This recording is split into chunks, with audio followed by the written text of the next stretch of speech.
শেরওয়ানি খোলার প্রস্তুতি নিয়ে বাসর ঘরে ঢুকতেই চটাস করে একটা থাপ্পড় পড়ল সাজ্জাদের গালে। সদ্য বিয়ে করা বউ, তার ফেসিয়াল করা গালেতে এত জোরে চড় মেরেছে, যার শব্দ শুনে পাশের ঘরের দরজায় থাকা সেজুতি আঁতকে উঠল। থাপ্পড় পড়া গালে হাত বুলাতে বুলাতে নিঃশব্দে ঘর থেকে বের হলো সাজ্জাদ। নিজের ঘরের দরজার সামনে অন্ধকার করিডোরে দাঁড়িয়ে সবটা দেখে ঝড়ের বেগে নিজের ঘরে ঢুকলো সেজুতি। বিছানায় থাকা ফোনটাতে ছিলের মতো ছোঁ মেরে হাতে নিল, কল দিল সূর্যর নাম্বারে। হারামি, খবিশ, ইঁদুরের দুষ্ট বদমাশ, এই তোর প্রস্তাব? তোর বোন কোন উগান্ডা থেকে আসছে রে? তোর কথায়, শুধু তোর কথায়, তোর বুদ্ধিতে আমি আমার নিরীহ ভাইয়ের বউ তোর বোনকে করেছি এই দিন দেখার জন্য শালা। ব্রেকআপ তোর লগে। জীবনে আমাকে কল দিবি না।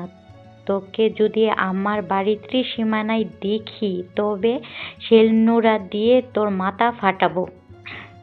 একদমে সবটা বলে কল কেটে দিল সেজুতি। সূর্য কিছু বলবে বা কিছু বলতে চায় কিনা তা বোঝারও সময় নেই তার। সূর্য শুধু ফোনটা কান থেকে নামিয়ে বিড়বিড় করে বলল, 620।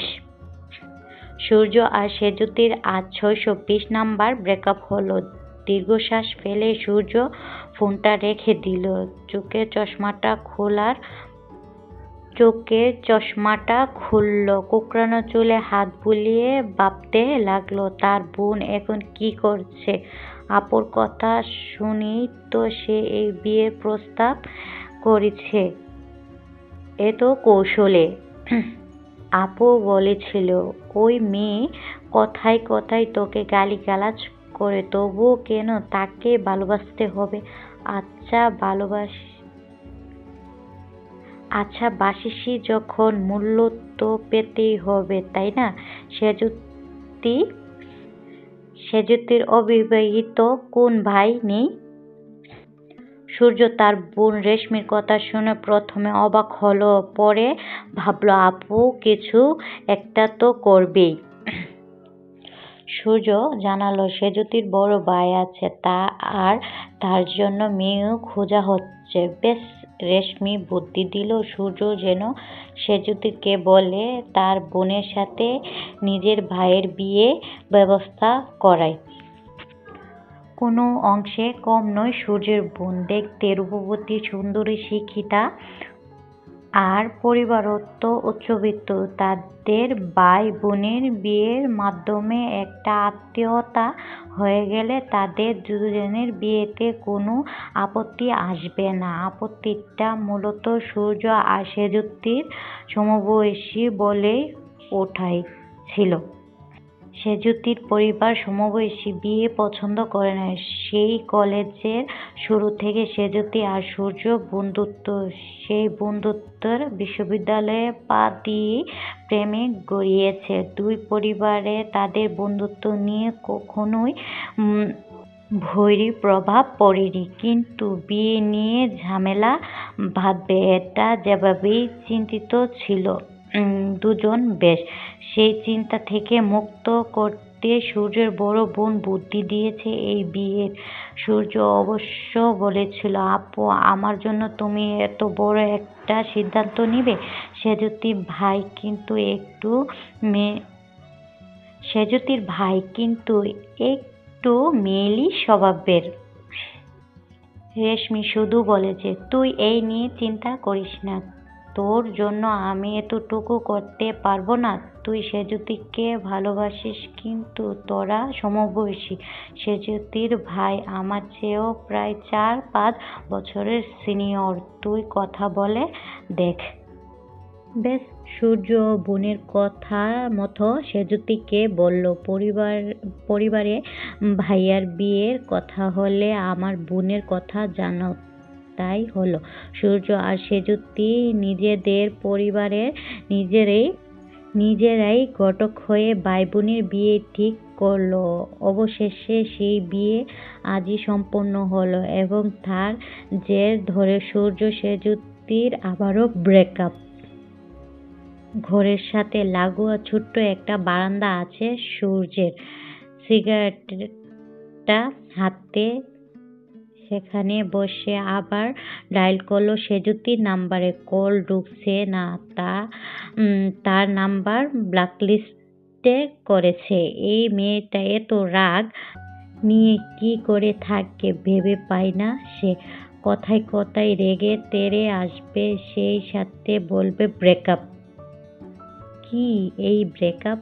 রাগ পড়ে গেলে এক সেকেন্ডও তো থাকতে পারে না সূর্যকে ছাড়া, অথচ রেগে গেলে মেয়েটা সূর্য কেন, সূর্য 14 গোষ্ঠীর পুরুষও ক্ষমতা নেই তার রাগ ভাঙানোর। তবুও বৃথা চেষ্টা সে প্রতিবারই করে। ফোনে সময় দেখলো রাত 1:30 বাজে। কিছু করার নেই, এই রাতেই তাকে এখন বনশ্রী যেতে হবে। সেঁজুতিদের নতুন বাড়ি করেছে সেখানে। আগে তারা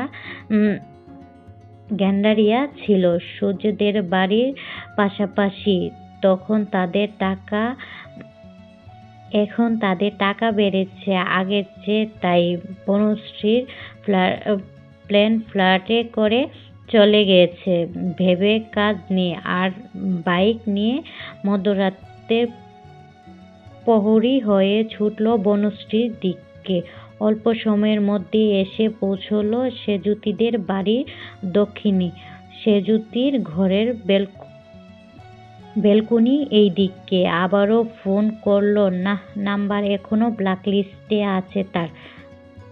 একবার ইচ্ছে হলো ফিরে যায়। পরে মনে পড়লো সেঁজুতির নাক মুখ ফোলানোর মুখটা। এখন যদি সে কোনো চেষ্টা ছাড়াই ফিরে যায় তবে আর ক্ষমা নেই। যখন রাগ শেষ হয়ে যাবে তখন এই নিয়ে কথা শোনাবে। মেয়েটা এত পাগল কিসেমের, অথচ সূর্য জান আটকে আছে তার মাঝে। কিন্তু এই মুহূর্তে ভাবনা তা নয়। ভাবনা হলো সেঁজুতির সাথে কথা বলবে কি করে। 3 তালায় থাকে তারা। চিৎকার করে নাম ধরে ডাকলে জেগে পুরো এলাকা জেগে যাবে। বারান্দায় গ্রিল লাগানো হয়নি তাদের, কিন্তু ওটার মতো কোনো ব্যবস্থাও তো নেই। হতাশ হলো সূর্য। আর যাই হোক, সিনেমার হিরোদের মতো বাথরুমের পাইপ বেয়ে 3 তলায় ওঠা তার সাধ্যে নেই। তারপরও চশমা নিয়ে রিস্কও কিছুটা। এদিকে ওদিকে তাকিয়ে দেখলো বাড়ির নতুন করা গাছগাছালি একটা মই আছে। সেটা দেখতে আনন্দে ঝিলিক দেখা দিল সূর্যর চোখে মুখে। ঝটপট সেটা দাঁড়া করিয়ে সে আবারও বেশি খুশি হয়ে গেল। এত লম্বা মই, দোতলার বারান্দার ছোঁয়া। এই মই বেয়ে দোতলার এক বারান্দায় উঠে কোনোভাবে পাইপ ধরে পারলেই হবে। সত্যি সে মই বেয়ে দোতলায় প্রায় কাছে উঠে গেল। বাড়ির একপাশে তেমন আলোর ব্যবস্থা নেই। এদিকটায় একটা নারকেল গাছ আছে, তাতে একটা এনার্জি বাল্ব লাগানো, যার আলোয় পেয়েছেন সবটা জায়গা আলোকিত করতে পারছে না। ময়ের শেষ কাটে পা রাখতে বুক ধড়ফড় করতে লাগলো সূর্য। হঠাৎ তো নড়বড়ে আটকে সে দিকদিশে কিছু ঠাউর করার আগেই যা হওয়ার হয়ে গিয়েছে। সকালের রোদ বসার ঘরের জানালা দিয়ে সোফায় পড়তে, সেই সাথে পড়ছে সাজ্জাদের উপরও। চোখের উপর রোদটা প্রচণ্ড বিরক্তিকর, কারণ হচ্ছে এই মুহূর্তে এমনিতেই তো রাতভর নিজের ঘরে ঘুমানোর জায়গাটা পায়নি। সোফায় শুয়ে পিঠ আর কোমর বেঁকে গিয়েছে প্রায়। সুন্দরী একটা স্ত্রী পেয়েও বাসর ঘরে বউয়ের হাতে যেতে পারল না। এর চেয়ে বড় দুঃখ তো কোমর বাঁকানো লাগতো না, আবার লজ্জাও লাগছে। বউকে কাছে পেলেই বা সে কি করতো? ইস, যা লজ্জা মেয়েদের কাছে যেতে। আবার মন খারাপ হয়ে গেল থাপ্পড়ের কথা মনে পড়তে। কত যত্ন করে ফেসিয়াল করেছিল সে বিয়ের জন্য। জানালার পর্দাটা সরে সরে রোদ লুটোপুটি খেলছে তার চোখের পাতায়। মুখের উপর আর থাকা গেল না, তাই শোয়া থেকে উঠে বসলো। কোথাও কোনো আওয়াজ নেই, তার মানে বাড়ির কেউ এখনো জাগেনি। এটাই মঙ্গল।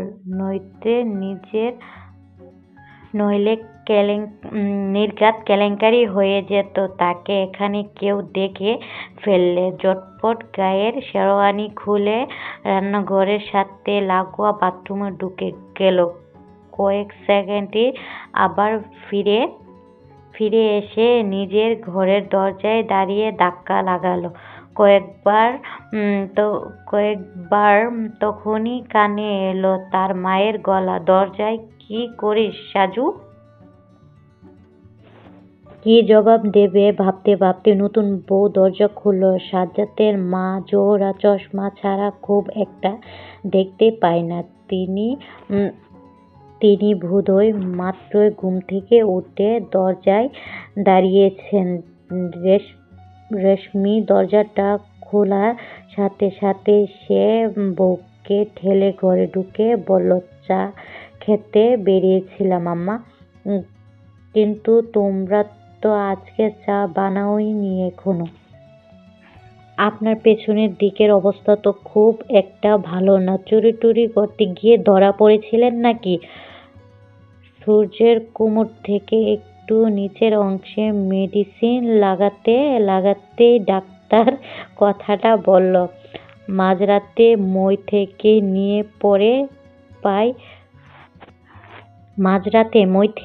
নিচে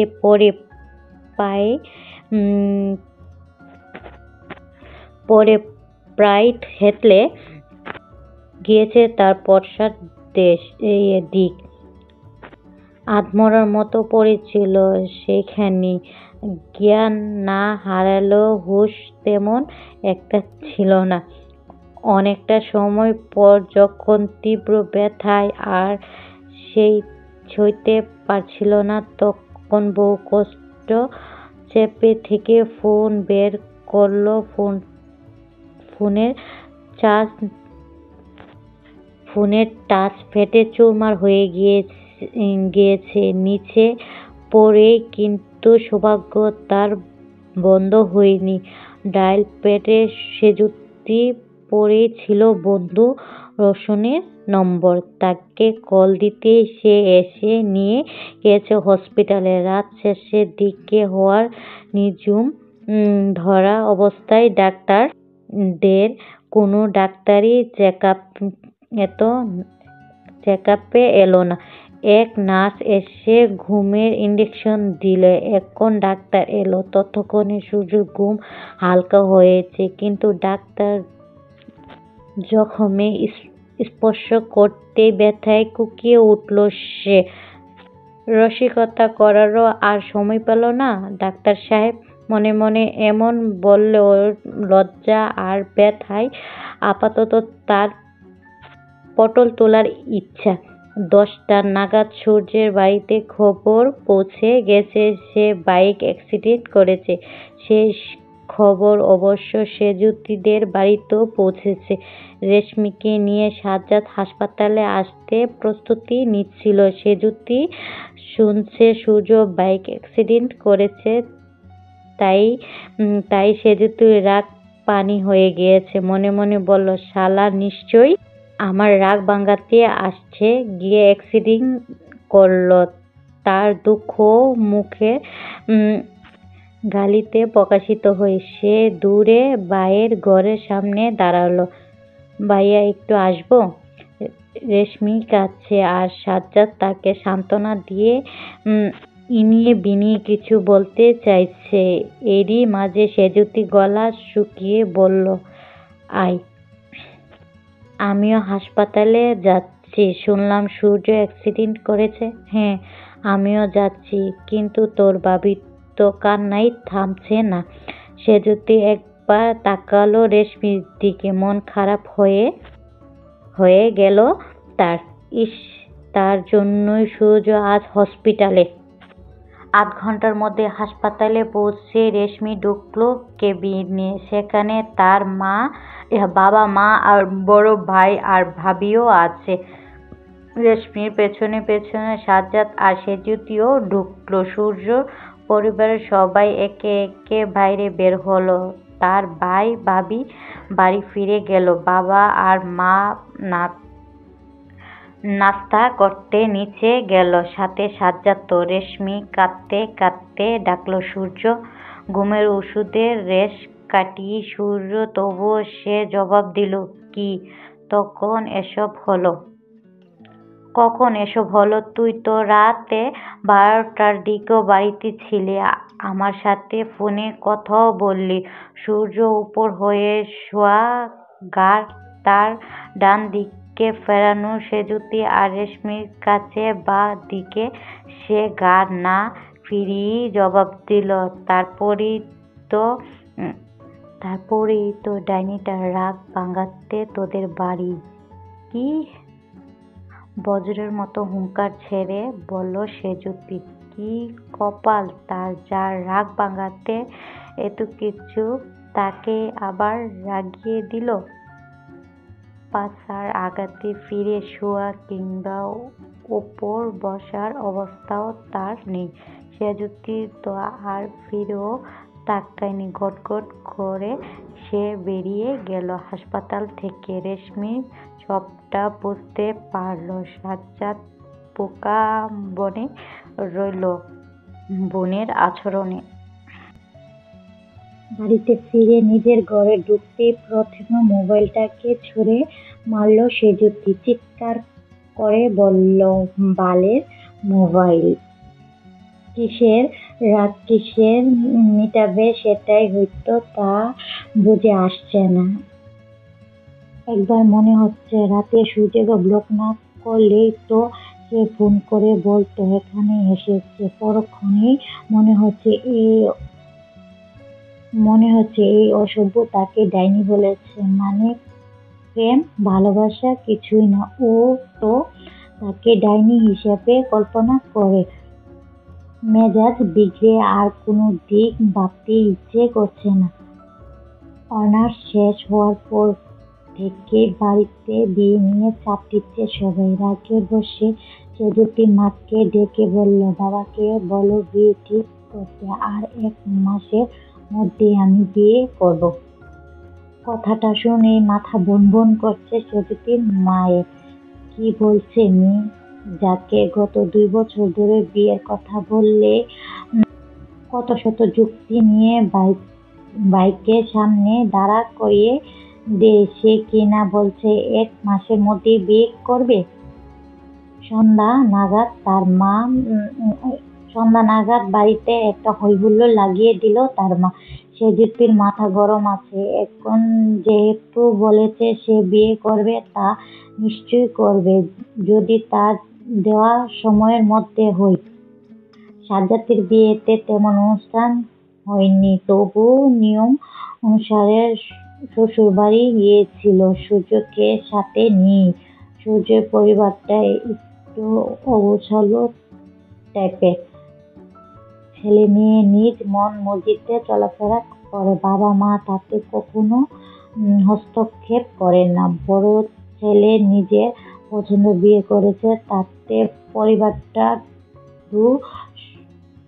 পরিবারটা তো শব্দটি করেনি। এখন সে ছেলে বউ নিয়ে ধানমন্ডি ফ্ল্যাটে কিনে,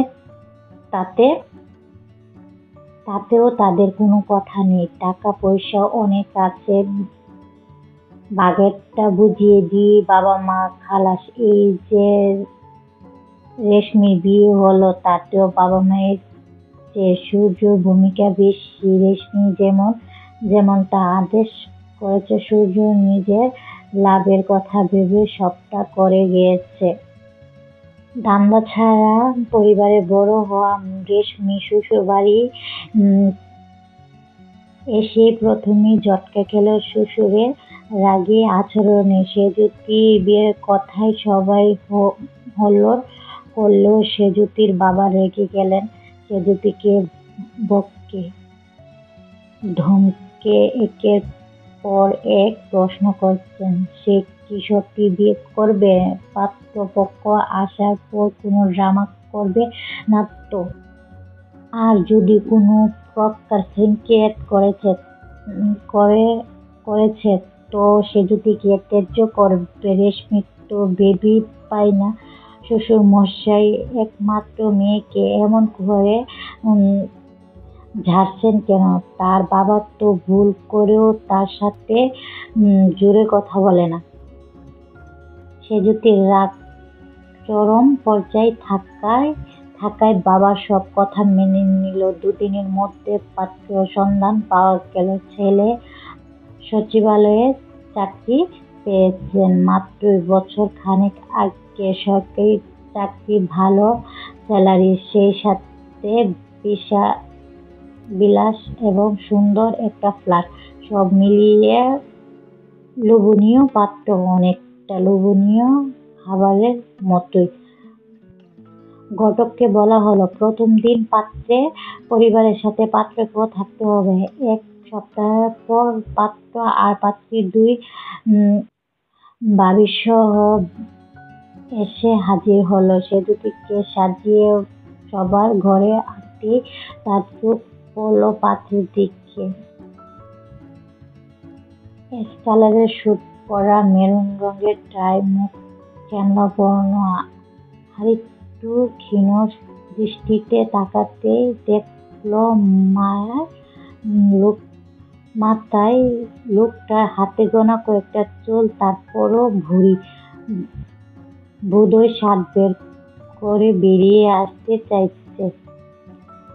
সোফায় বসতে বসতে সেজুতির চোখ মুখ কপাল ঘেমে গেল। হ্যাঁ, সে দ্রুত বিয়ে করতে চাইছে, তাই বলে এমন পাত্রকে করতে হবে? অসম্ভব বলে সে সোফা থেকে উঠে দাঁড়ালো।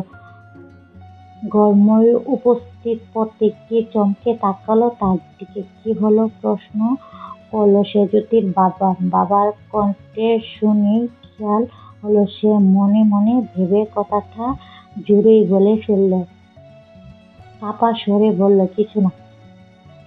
আবার বসতে হলো। রেশমি শ্বশুরের সাথে মিলে নানা পদের খাবার এনে রাখলো সামনে। ছেলে হঠাৎ বলল, তার কিছু প্রশ্ন আছে। রেশমি আগ বাড়িয়ে বলল, নিশ্চয়ই, আমি আপনাদের কথা বলার ব্যবস্থা করছি। উপস্থিত শ্বশুরের দিকে না তাকিয়ে রেশমি সেজুতিকে ধরে এগিয়ে গেল সেজুতির ঘরে। ছেলেকেও বলল যাওয়ার জন্য। সাজ্জাদ আজ বাড়ি নেই। সাজ্জাদের মা ছেলের বউয়ের কাণ্ড দেখে ভয়ে আছে। এখন না শ্বশুর রেশমিকে মেহমানদের সামনেই ধমকে উঠতেন। তেমন কিছু হলো না। পাত্র ঘরে ঢুকে প্রথমেই প্রশ্ন করল, পড়ালেখা কতটুকু করেছে? যতটুকু জেনে এসেছেন। ভেংচি কেটে বলল সেজুতি। জি। ও আচ্ছা, আপনাকে আমার পছন্দ হয়েছে। কিন্তু পাত্র একটা কিছু বলতে সংকোচ বোধ করছে দেখে সেজুতি জিজ্ঞেস করল, কিন্তু কি? না মানে, আমার একটা গার্লফ্রেন্ড ছিল। কি? আব্বা আম্মা দেখো, এই ছেলে কি শয়তান! একটা গার্লফ্রেন্ড আছে, আবার বলতেছে কিনা বিয়ের পরও থাকবে। আমি যেন এই নিয়ে কিছু না বলি। আব্বা আম্মা শুনছো?